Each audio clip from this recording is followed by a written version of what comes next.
नमस्कार दोस्तों। हिंदू धर्म में हजारों सालों से कई भविष्यवाणियों का वर्णन मिलता है, जिनमें से एक सबसे महत्वपूर्ण है कलयुग के अंत की भविष्यवाणी। आज हम उस समय की बात करेंगे जब भगवान विष्णु अपने अंतिम अवतार के रूप में पृथ्वी पर अवतरित होंगे, कल्कि अवतार।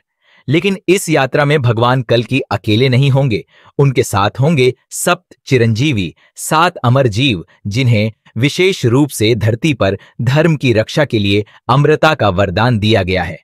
इस वीडियो में हम गहराई से जानेंगे कि ये चिरंजीवी कौन हैं, भगवान कल्कि से इनका मिलन कब और कैसे होगा, और वे कलियुग के अंधकार में कैसे धर्म की ज्योति जलाएंगे। सप्त चिरंजीवी की यह कथा केवल धार्मिक ग्रंथों में वर्णित नहीं, बल्कि यह हमारे वर्तमान और भविष्य की ओर संकेत करती है।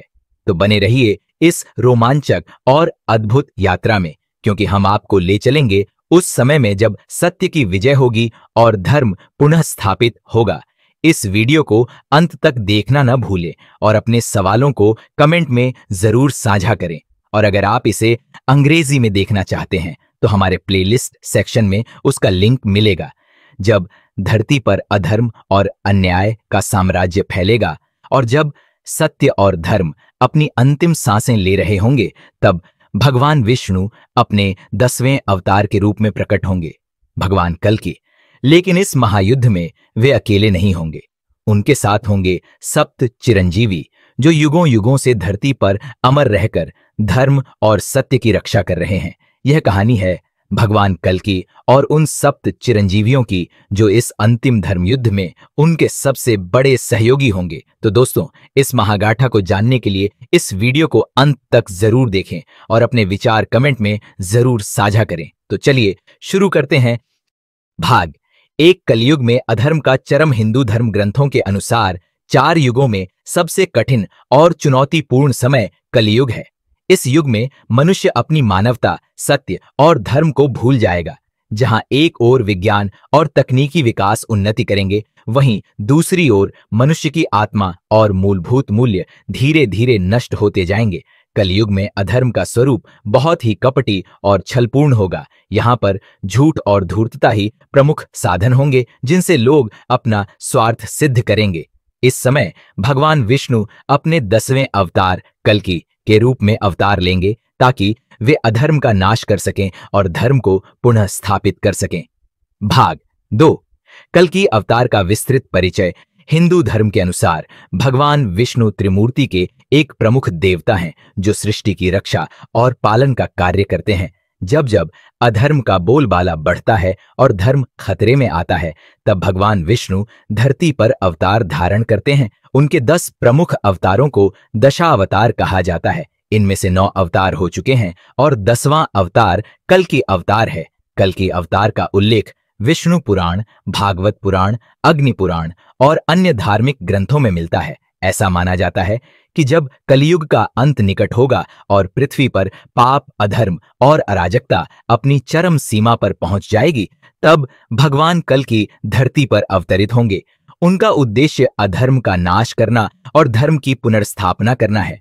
इस यात्रा में भगवान कल्कि का साथ देने के लिए 7 अमर जीव, जिन्हें चिरंजीवी कहा जाता है, भी होंगे। ये सप्त चिरंजीवी धर्म की रक्षा के लिए अमर हैं और वे कल्कि के साथ इस अंतिम धर्म युद्ध में प्रमुख भूमिका निभाएंगे। अब आते हैं अगले भाग पर। भाग 3। सप्त चिरंजीवी का परिचय। चिरंजीवी का अर्थ होता है जो अनंत काल तक जीवित रहता हो। हिंदू धर्म में सप्त चिरंजीवी 7 महान आत्माएं हैं, जिन्हें अमरता का वरदान मिला है। उनका धर्म और मानवता की सेवा में अमर रहना ही उनका उद्देश्य है। ये 7 चिरंजीवी हैं। हम शुरू करते हैं हमारे पहले चिरंजीवी से, अश्वत्थामा। अश्वत्थामा का परिचय। अश्वत्थामा महाभारत के एक प्रमुख योद्धा हैं। वे गुरु द्रोणाचार्य के पुत्र और शिव जी के परम भक्त माने जाते हैं।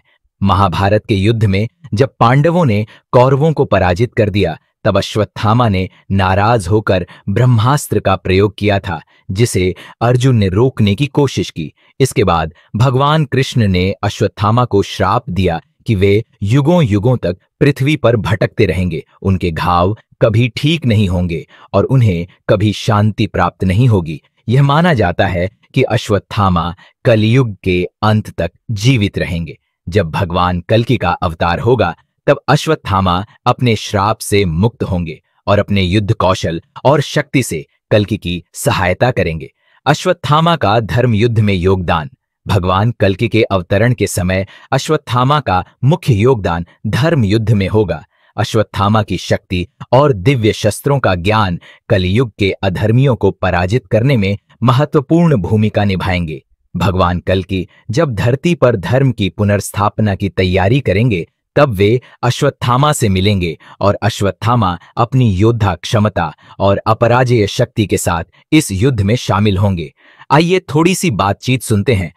भगवान कल्कि, तुम्हारे घावों का अंत हो सकता है अगर तुम धर्म की अंतिम लड़ाई में मेरा साथ दो। अश्वत्थामा, मेरे श्राप का अंत कैसे हो सकता है? मैंने अपार पाप किए हैं। भगवान कल्कि, हर योद्धा का समय आता है। तुम्हारा पाप इस युग में अधर्म का विनाश कर सकता है।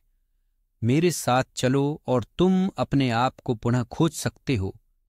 अब हम बात करते हैं हमारे दूसरे चिरंजीवी की, हनुमान जी। हनुमान जी का परिचय। हनुमान जी का नाम सुनते ही भक्ति, शक्ति और निस्वार्थ सेवा का स्मरण होता है। उन्हें भगवान शिव का अवतार भी माना जाता है। हनुमान जी को अमृता का वरदान भगवान राम ने दिया था ताकि वे युगों युगों तक धरती पर धर्म की रक्षा कर सकें। महाभारत काल में भी भीम और अर्जुन ने हनुमान जी का साक्षात्कार किया था, जहां उन्होंने भीम को अपनी शक्ति का आभास कराया था। कलयुग में हनुमान जी की भूमिका। कलयुग में जब भगवान कल्कि का अवतरण होगा, हनुमान जी अपने अद्वितीय बल, ऊर्जा और भक्ति से कल्कि का मार्गदर्शन करेंगे। उनकी शक्ति और अनुशासन भगवान कल्कि को अजेय बनाएंगे और उनके धर्म युद्ध को सफल बनाने में सहायक होंगे। हनुमान जी न केवल भगवान कल्कि की सेना का नेतृत्व करेंगे, बल्कि अपने दिव्य बल और भक्ति के माध्यम से अधर्मियों का नाश करेंगे। हनुमान जी की अमृता और उनका योगदान। हनुमान जी, जो रामायण काल के सबसे महान भक्त और योद्धा हैं, अमर हैं और धरती पर धर्म की रक्षा कर रहे हैं। उनका जीवन भक्ति, सेवा और बलिदान का आदर्श उदाहरण है। कल्कि के साथ वे उन सभी अन्यायियों का सामना करेंगे जो धरती पर धर्म की परवाह नहीं करते। उनकी निस्वार्थ भक्ति और बलिदान हमेशा मानवता के कल्याण के लिए काम आएंगे। आइए थोड़ी सी बातचीत सुनते हैं। भगवान कल्कि, महाबली हनुमान, रामायण की गाथा ने तुम्हारी भक्ति और शक्ति को अमर बना दिया। आज मैं तुम्हें धर्म की रक्षा के लिए आमंत्रित करने आया हूं। हनुमान जी, राम का ही रूप, विष्णु का ही अवतार, मैं सदा तुम्हारे साथ हूं। यह युद्ध भी भगवान राम का ही होगा। अधर्म को नष्ट करना और धर्म की रक्षा करना मेरा कर्तव्य है। अब हम बात करते हैं हमारे तीसरे चिरंजीवी की, परशुराम। परशुराम जी का परिचय। परशुराम, जो भगवान विष्णु के छठे अवतार माने जाते हैं, का जन्म धरती पर अधर्म का नाश करने और कर्तव्यहीन क्षत्रियों का विनाश करने के लिए हुआ था। उन्होंने अपने जीवन काल में 21 बार पृथ्वी से अधर्मी क्षत्रियों का नाश किया। परशुराम को युद्ध कला में महारत हासिल है और वे शस्त्र विद्या में निपुण हैं। भगवान शिव ने उन्हें अमृता का वरदान दिया था। कलियुग में परशुराम जी की भूमिका। जब भगवान कल की धरती पर अवतरित होंगे तो परशुराम जी उन्हें शस्त्र विद्या सिखाएंगे। कल्कि को युद्ध में अपराजेय बनाने का श्रेय परशुराम को जाएगा। उनका अनुभव और शस्त्र कला कलियुग के दुष्टों को समाप्त करने में मुख्य भूमिका निभाएगी। भगवान परशुराम, जो विष्णु के छठे अवतार हैं, अब तक जीवित हैं और कलयुग में भगवान कल्कि की सहायता करने के लिए तैयार हैं। जब भगवान कल्कि अपने युद्ध की तैयारी करेंगे तो परशुराम उन्हें शस्त्र विद्या और युद्ध कौशल में प्रशिक्षित करेंगे। वे भगवान कल्कि को वह दिव्य ज्ञान देंगे जिससे वे किसी भी युद्ध में अजेय हो सकें। परशुराम के अनुभव और ज्ञान से भगवान कल्कि और उनकी सेना अमर हो जाएगी। परशुराम, जो युगों से शस्त्र विद्या के मर्मज्ञ हैं, भगवान कल्कि के अभियान में उनके युद्ध कौशल और ज्ञान से अधर्म को समाप्त करेंगे। उनकी सहायता से भगवान कल्कि अधर्म के योद्धाओं का विनाश करने में सफल होंगे। यह शस्त्र विद्या उन्हें युद्ध के हर मोर्चे पर विजय दिलाएगी। भगवान कल्कि, महर्षि परशुराम, युद्ध कला के अजेय योद्धा, मैं आपका आशीर्वाद और साथ मांगने आया हूं। धर्म का पुनः उद्धार करने का समय आ गया है। परशुराम जी, मेरा शस्त्र और मेरी तपस्या धर्म के लिए ही है। मैं तुम्हारे साथ रहूंगा और यह युद्ध अब तक का सबसे महान धर्म युद्ध होगा। अब हम बात करते हैं हमारे चौथे चिरंजीवी की, विभीषण। विभीषण जी का परिचय। विभीषण, जो लंका के राजा रावण के छोटे भाई थे, ने धर्म का साथ देकर भगवान राम की सहायता की थी। उनके नीति और धर्म के प्रति समर्पण ने उन्हें अमर बना दिया। भगवान राम ने विभीषण को अमरता का आशीर्वाद दिया ताकि वे धरती पर धर्म की स्थापना में सहायक बने। आज भी कलियुग में विभीषण अमर हैं और धर्म की रक्षा में लगे हैं। कलियुग में विभीषण जी की भूमिका। कलियुग में विभीषण अपनी नीति और कूटनीति के ज्ञान से भगवान कल्कि की सहायता करेंगे। उनका धैर्य, बुद्धिमानी और नीति ज्ञान कल्कि के युद्ध के दौरान महत्वपूर्ण भूमिका निभाएगा। विभीषण धर्म के मार्ग पर चलने की प्रेरणा देने में महत्वपूर्ण रहेंगे। जब भगवान कल्कि अधर्म का नाश करने के लिए आगे बढ़ते हैं तो विभीषण अपनी नीतिगत बुद्धिमत्ता और नेतृत्व से उनकी सहायता करेंगे। उनका अनुभव और धर्म के प्रति निष्ठा भगवान कल्कि की सेना को संगठित और अनुशासित रखेगी। विभीषण के मार्गदर्शन में भगवान कल्कि की सेना न्याय और धर्म के पथ पर अडिग रहेगी।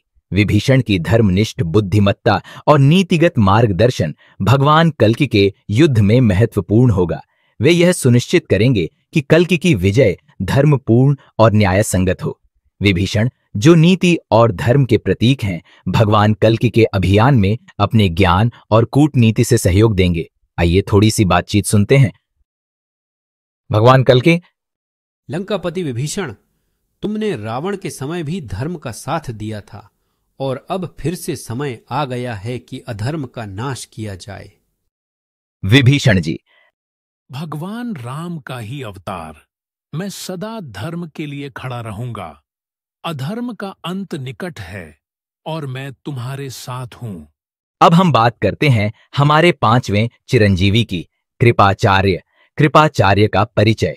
कृपाचार्य महाभारत के युद्ध में कौरवों के पक्ष में लड़े थे, लेकिन वे अपने धर्म और कर्तव्य के प्रति अडिग रहे। उन्हें अमरता का वरदान मिला था ताकि वे युगों युगों तक धर्म की शिक्षा देते रहें। कृपाचार्य अपने ज्ञान और शिक्षा के लिए प्रसिद्ध हैं। कलियुग में कृपाचार्य की भूमिका। कलियुग के अंत में कृपाचार्य भगवान कल्कि की सेना को युद्ध के लिए प्रशिक्षित करेंगे। उनका अनुभव और धर्म के प्रति समर्पण कल्कि की विजय में महत्वपूर्ण होगा। कृपाचार्य, जो महाभारत के युद्ध में पांडवों और कौरवों के गुरु थे, अमर हैं और युगों से धर्म की रक्षा के लिए कार्यरत हैं। उनकी शिक्षा और ज्ञान हिंदू धर्म के एक महान स्तंभ हैं। कृपाचार्य का ज्ञान और शिक्षा भगवान कल्कि की सेना को अनुशासन और साहस प्रदान करेगी, जिससे वे युद्ध के लिए पूरी तरह से तैयार होंगे। कृपाचार्य के मार्गदर्शन में भगवान कल्कि की सेना धर्म की रक्षा के लिए अडिग होगी। उनके शिक्षाओं से भगवान कल्कि की सेना एक अजेय शक्ति बनेगी जो अधर्मियों का नाश करने के लिए तत्पर होगी। आइए थोड़ी सी बातचीत सुनते हैं। भगवान कल्कि, आचार्य, आपकी शिक्षा और युद्ध कौशल की आवश्यकता है। धर्म की पुनर्स्थापना का समय आ गया है। कृपाचार्य, धर्म की रक्षा ही मेरा कर्तव्य है। मैं आपके साथ इस युग के अंतिम युद्ध में धर्म का प्रकाश फैलाऊंगा। कृपाचार्य, जिनका ज्ञान और योद्धा शक्ति अद्वितीय है, भगवान कल्कि के साथ धर्म की पुनर्स्थापना के लिए युद्ध करेंगे। उनके पास युद्ध और ज्ञान दोनों का अपार भंडार है जो धर्म की पुनर्स्थापना के लिए आवश्यक होगा। अब हम बात करते हैं हमारे छठे चिरंजीवी की, महर्षि व्यास। महर्षि व्यास, जिन्हें वेद व्यास भी कहा जाता है, ने महाभारत वेदों का संकलन और लेखन किया। महर्षि व्यास का योगदान हिंदू धर्म के लिए अत्यधिक महत्वपूर्ण है क्योंकि उन्होंने वेदों, पुराणों और महाभारत जैसे महाकाव्यों को संकलित किया। उन्हें अमृता का वरदान मिला था ताकि वे सृष्टि में धर्म और ज्ञान की ज्योति हमेशा जलाए रखें। कलियुग के अंत में महर्षि व्यास अपनी दिव्य दृष्टि और ज्ञान से भगवान कल्कि की सहायता करेंगे। वे भगवान कल्कि को धर्म के गूढ़ तत्व समझाएंगे और यह सुनिश्चित करेंगे कि कल्कि का मार्ग सदा धर्म की दिशा में रहे। उनका ज्ञान युगों युगों तक धर्म का मार्ग प्रशस्त करेगा। अब हम बात करते हैं हमारे 7वें चिरंजीवी की, राजा बलि। राजा बलि का परिचय।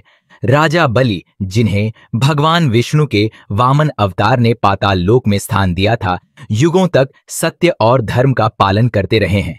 बलि का समर्पण और उनकी धर्मनिष्ठा भगवान कल्कि के युद्ध में अमूल्य सिद्ध होगी।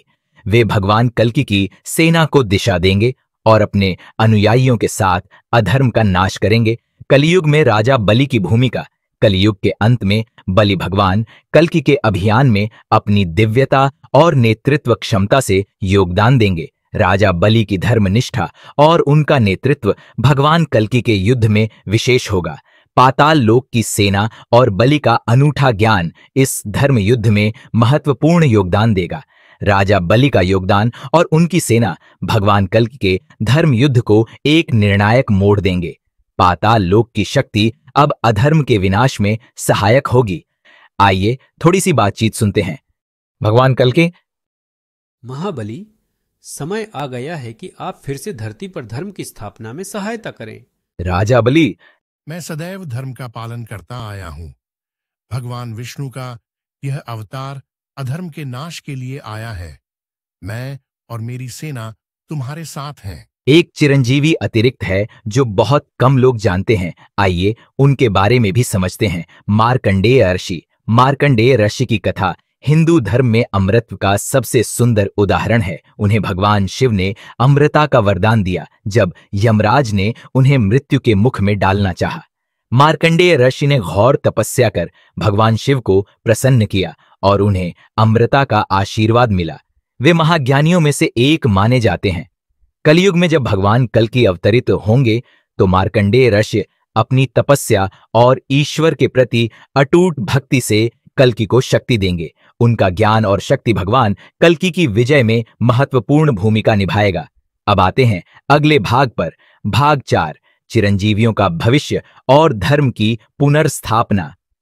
जब भगवान कल्कि और सप्त चिरंजीवी मिलकर अधर्म का नाश करेंगे और धर्म की पुनर्स्थापना करेंगे, तब धरती पर एक नया युग प्रारंभ होगा जिसे सतयुग कहा जाएगा।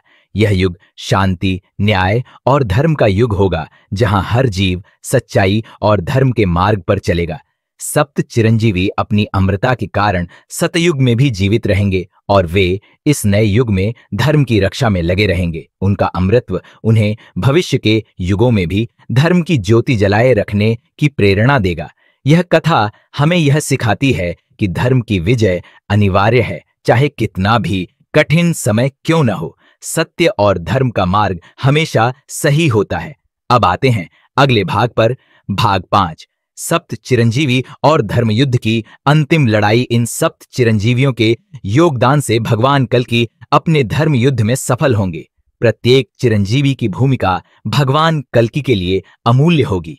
अश्वत्थामा की शक्ति, हनुमान की भक्ति, परशुराम का ज्ञान, विभीषण की नीति, कृपाचार्य की शिक्षा और राजा बलि का नेतृत्व मिलकर अधर्म का नाश करेंगे और धर्म की पुनर्स्थापना करेंगे। भगवान कल्कि और सप्त चिरंजीवी अब इस महायुद्ध के लिए तैयार हैं। कलियुग के अंत में अधर्म के सभी प्रतिनिधि एक साथ एकत्र होंगे। कलि पुरुष, जो कलियुग का प्रतीक है, अपनी अपार शक्ति से भगवान कल्कि का सामना करेगा, लेकिन उनके सामने होंगे भगवान कल्कि और सप्त चिरंजीवी जो धर्म के रक्षक हैं। यह अंतिम धर्म युद्ध होगा जहां भगवान कल्कि और सप्त चिरंजीवी मिलकर अधर्म का नाश करेंगे। हर चिरंजीवी का योगदान इस महायुद्ध में अनमोल होगा। अश्वत्थामा की अजेयता, हनुमान की अद्वितीय शक्ति, परशुराम का युद्ध कला ज्ञान, विभीषण की नीति, कृपाचार्य का शस्त्र और शिक्षा और राजा बलि की सेना और नेतृत्व। अब आते हैं अगले भाग पर। भाग 6, धर्म की पुनर्स्थापना और कलियुग का अंत। भगवान कल्कि और सप्त चिरंजीवी की इस महागाटा से यह सिद्ध होता है कि जब भी अधर्म अपने चरम पर होगा, धर्म और सत्य की विजय अवश्य होगी। यह कहानी सिर्फ अतीत की नहीं बल्कि एक दिव्य भविष्य की है, जिसमें भगवान कल्कि और सप्त चिरंजीवी धर्म और मानवता को एक नई दिशा देंगे। अधर्म का अंत हो चुका है। भगवान कल्कि और सप्त चिरंजीवी ने मिलकर धर्म को पुनः स्थापित किया है। कलयुग का अंत और सत्य युग का आरंभ हो रहा है। यह वह समय होगा जब सत्य, न्याय और धर्म की स्थापना होगी। भगवान कल्कि का यह अवतार कलयुग के अंत का प्रतीक है और उनका संदेश सदैव के लिए अमर रहेगा। अगर आपको यह वीडियो पसंद आया हो तो कृपया इसे लाइक करें, शेयर करें और हमारे चैनल को सब्सक्राइब करें ताकि हम आपको और भी धार्मिक और रोचक जानकारियां दे सकें।